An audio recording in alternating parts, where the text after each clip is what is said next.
Bismillahirrahmanirrahim. Selamun Aleyküm. Değerli öğrencilerim, şimdi konunu tamamlayırız. O da protein üretmesi. Protein üretmesinin her ikisi aşamalarını gördük ki önceden kopyalama, sonra çeviri, kodon bildik, antikodon bildik, genetik şifre. Şimdi aşamalarını bu şekilde açıklarız. Mesela bize söylediler ki bir protein veya bir polipeptit üretmek için DNA zincirinin bu parçası oldu kalıp. Bunun kodonu, antikodonu, amino asitleri ne şekil olur? Ne şeklinde olur? Şimdi bu DNA bu kalıptı. Bu kalıp. Ne için kalıptı? Polipeptidi üretmek için. Bunu bilin. Protein yapma veya polipeptit oluşmayın aşamaları gerekli. İlk baştan mRNA yapılsın. Çünkü mRNA mesajcıdır. Yani ileticidir. Bilgileri protein yapmak için ribozoma getirir. Yani şimdi biz bunun üzerine ne yaparız? Bunun üzerine mRNA. Yani kodon, yani genetik şifre. Şimdi T her zaman A ile birleşir. A T ile birleşir. Ama bu RNA olduğu için U. C G ile. Bu C. C. Bu G. G. T A. Bu C G. Bu nerede? Bu. U A. Yani U T'de ama nerede? RNA'da. Bu şimdi mRNA yapıldı. Yani bir genetik şifre yapıldı. Genetik şifre. Ki bu birkaç kodondan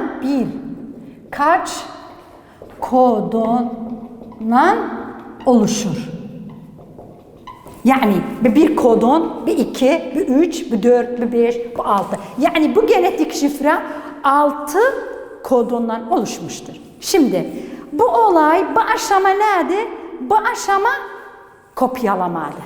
Bu aşama kopyalamadır. Şimdi kopyalamadan sonra ne başlar? Çeviri. Çeviri şimdi gerekti antikodon yapılsın. tRNA. Yani şimdi tRNA. Bunun üzerine yapılır. tRNA. A nedir?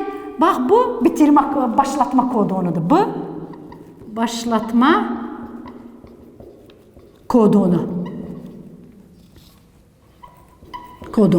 A her zaman U ile eğer RNA ise.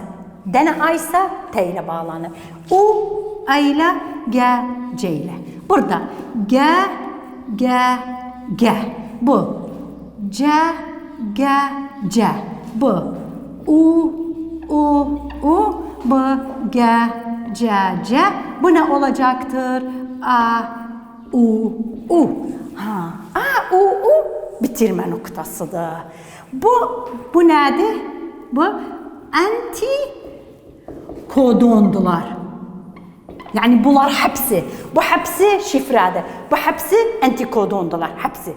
Burada bu antikodonlar bu olay nedir? Çeviri. Şimdi çeviri yapılır. Nasıl çeviri yapılır? Bunlara karşı gerekli cetvelden, tablodan amino asitleri seçer. Burada UAC. Burada bize kodon vermiş. Ama bu antikodondu. İyiydi. Burada bu antikodon olsa, bunun amino asidi nedir? Gel burada bak. AU metionin. Şimdi polipeptit. Gördük. Nerede? Metionin. Birinci bitti. Metionin bitti. Gel ikinci şeye. Prolin. Üçüncü. Nerede? Alanin. Sonra Lysin. Lysin. Lysinden sonra C, G, G. Argin. Argin. Gələrik. U, A, A. U, A, A yoktur. Neden yoktur? Çünkü bitirme noktasıdır. Bitirme noktasıdır. Dikkat edin. Bu kopyalama olayında bitirme işareti var. Ama çeviride bitirme noktası var. Yani işaret bitirme burada var ama bitirme noktası çeviri olayında var. Burada bitti. Eminu esidi yoktur. Bitirme noktasıdır. Eminu esidi yoktur. Yani aynı anahtardan kilit gibi, kilit bunu kapattı. Tamam, bitti bu olay. Olabilir bu UAA, UGA olsun. Bitirme kodonu da. Aynı bunlar olabilir. Şimdi polipeptit oluştu. Bu olay şimdi çevrildi. Çeviri. Bu aşamalar protein üretme aşamasıdır. İyiydi. Burada bu bitti. Protein yapıldı. Ama eukaryot ile prokaryot yani bakteriye hücresiyle başka hücrelerci eukaryot gerçek çekirdeğe sahiptiler. Onlarda protein üretmesinin farkı nedir? Aynı aşamalardır. Ama prokaryotta kopyalama bitmeden önce çeviri başlar. Neden? Çünkü her ikisi sitoplazma içinde, çekirdeği yoktur. Mesela koy söyleyeyim. Bu bakteri hücresidir. Burada DNA'sıdır. Mesela onun DNA'sı halka şeklindedir. Biz böyle yaparız. Burada mRNA mesela burada koy söyleyeyim. Koy diye bu kromozomudur. Bunun içinde DNA'sıdır. Buradan ribozom mRNA yapılır. mRNA yapıldı. Bu DNA'dır. Bu kromozomdur. Bu mRNA yapılıp görürsünüz burada hele görmeden bitmeden önce şimdi neye girdi? Ribozoma girdi. Yani kopyalama ve çeviri aynı zamanda oluştu. Çünkü her ikisi sitoplazma içinde. Ama eukaryot hücrelerinde kopyalama bitmeden önce hiçbir şekilde çeviri başlamaz. Çünkü yerleri farklıdır. Kopyalama çekirdek içinde ama çeviri sitoplazma içinde oluşur. Burada bitirdik bunu. Şimdi geliriz insan genomuna. İnsan genomu. Genom ne demektir? Genom, genlerin hazinası, sandığı.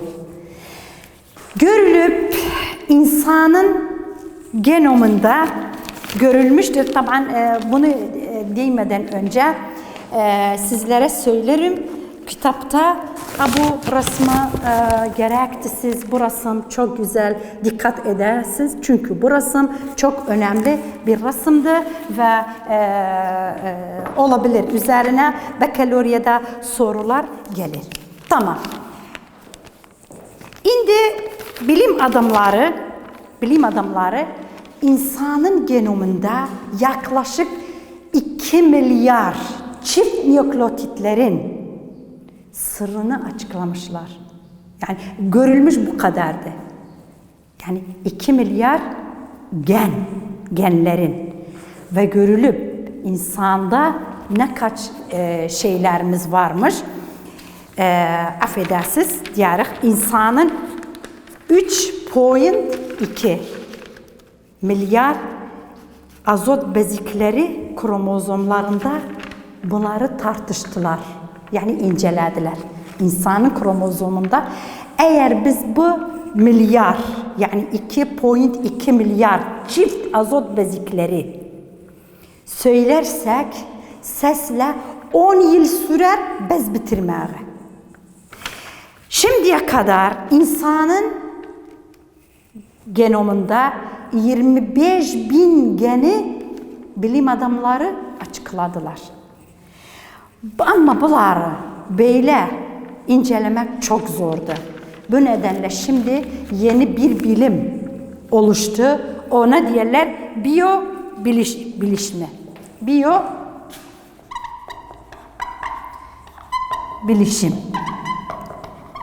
Biyobilişim ne demektir?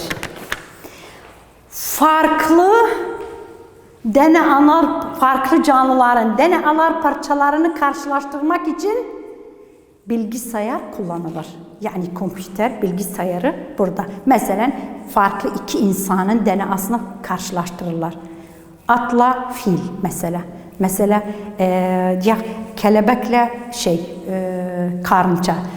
DNA'larını karşılaştırmak için bilgisayar bu ortaya gelir. Bunları neden bilim adamları eğer bu genlerin her birinin yerini belli ettiseler, bilseler her görevin gene nerede bulunduğu DNA üzerinde, o zaman çok kolayca çok hastalıkların ilacını bularlar ve hiçbir şey saklı kalmaz. Son olarak bir sorumuz var.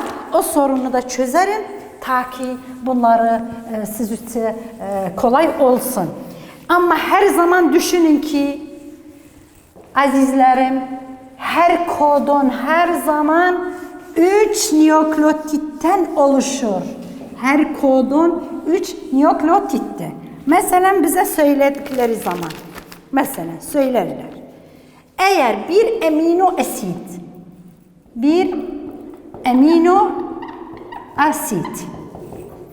23 affedersen 21 mRNA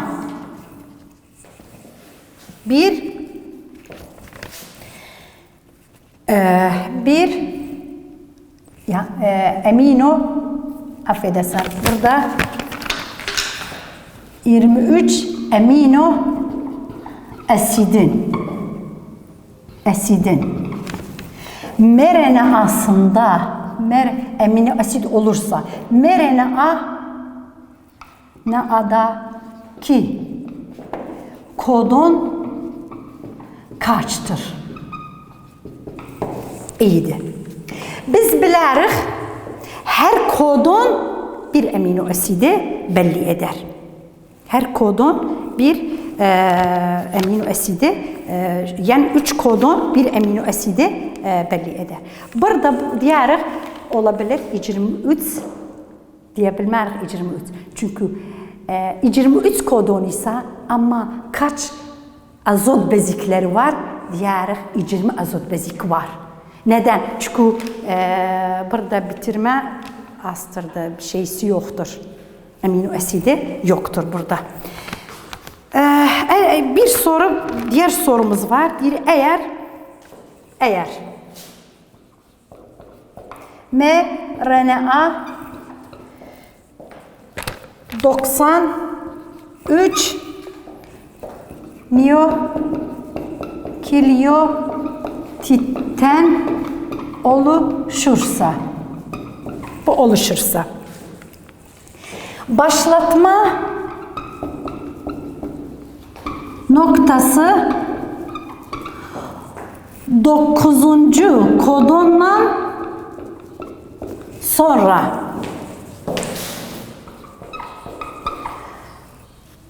başlarsa ve bu zincirin ortasında biterse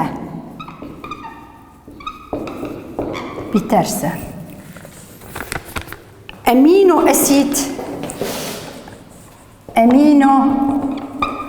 asitlerin sayısı kaçtır? Amino asitlerin sayısı kaçtır? Biz burada gerekti bu zinciri yapak. Bu zincir bu koy diye 0, bu 90 dedik 3. 93'tür. Nereden başları dedik? Bu dire 9. noktadan sonra başlar. Yani bak dire nükleotit oluşursa başlatma noktası 9'dan sonraysa. Mesela burada diye koy bunun ortası kaçtı? 93'ün ortası yaklaşık 47'di. Mesela orta 47 ise iyiydi. Diri bu nereden başlar? 9'dan sonra. 9'dan sonra kaçtı? Koy diye burada 10'du. Bu 10'dan başladı. Başlatma noktasıdır. Nerede bitti? Burada bitti. İyiydi. C. 46'dan 10 çıkarsa kaç kalır? 47'den 10 çıkarsa 37 kalır. 37 amino asitten oluşur? Hayır. Çünkü bitirmede amino asit yoktur. Bundan da eksik ele 3 tane kaç oluşur? 34 amino asit. Neden? Çünkü bitirme kodunun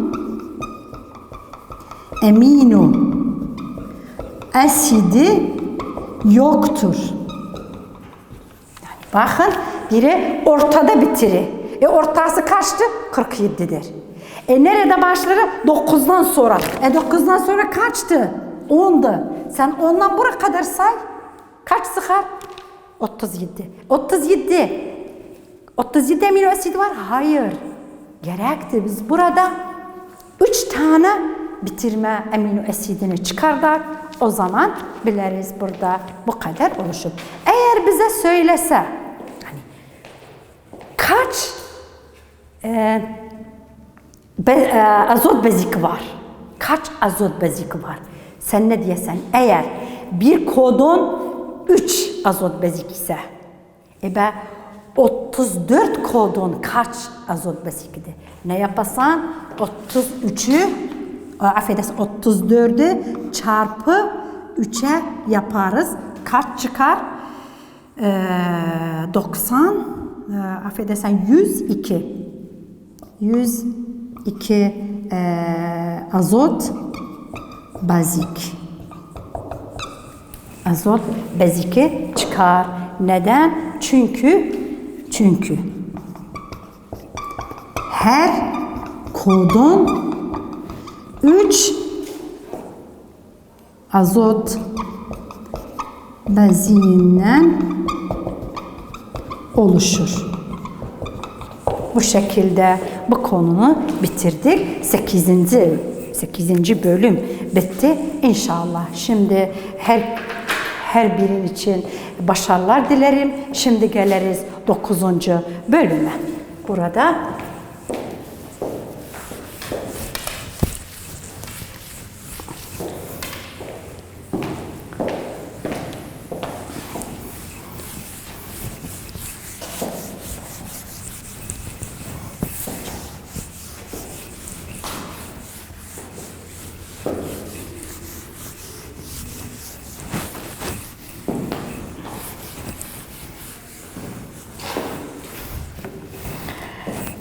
Şimdi gelelim 9.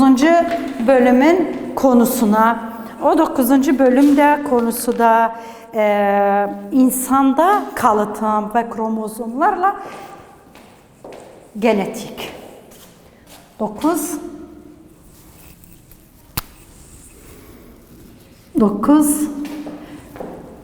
yani bölüm 9 bu ne demek? İnsanda kalıtım. Ve 9 birimiz var. 9 o da nedir? Kromozomlar ile kalıtım. Veya çok zaman der genetik. Tamam. Şimdi konuya geliriz.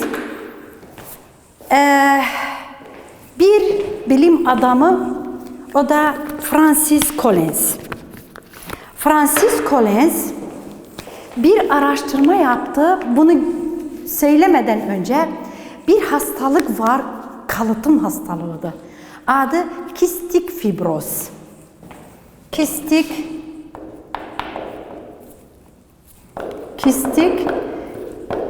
fibroz hastalığı.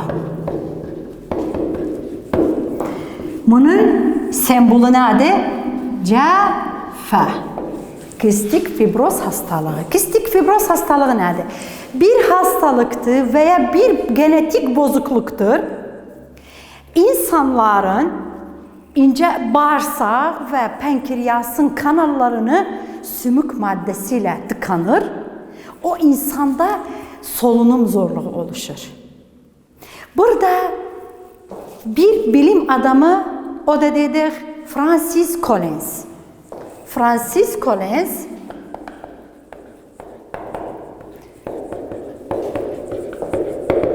araştırdı, bu hastalığın genini buldu.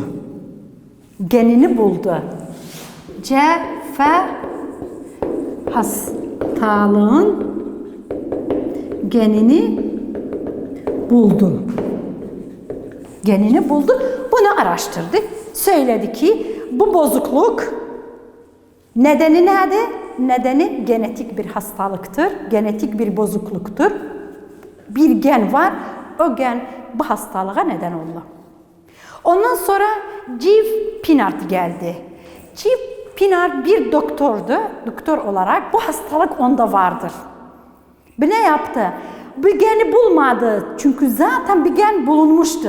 Ama bu gen üzerine araştırmalarını yaptı. Jeff Pinard. CF yani kistik fibroz geni üzerine denemelerini yaptı. Tamam, burada bilindi ki insanda bazı hastalıklar var. Bunun nedeni genin bozukluğudur. İyiydi. Bunlardan çok önce başka bir bilim adamı vardır. O da Morgan. Morgan söyledi, Mendel sadece bitki üzerine denemelerini yaptı. Kalıtım genetik bitkide. Özellikle bezelye bitkisi.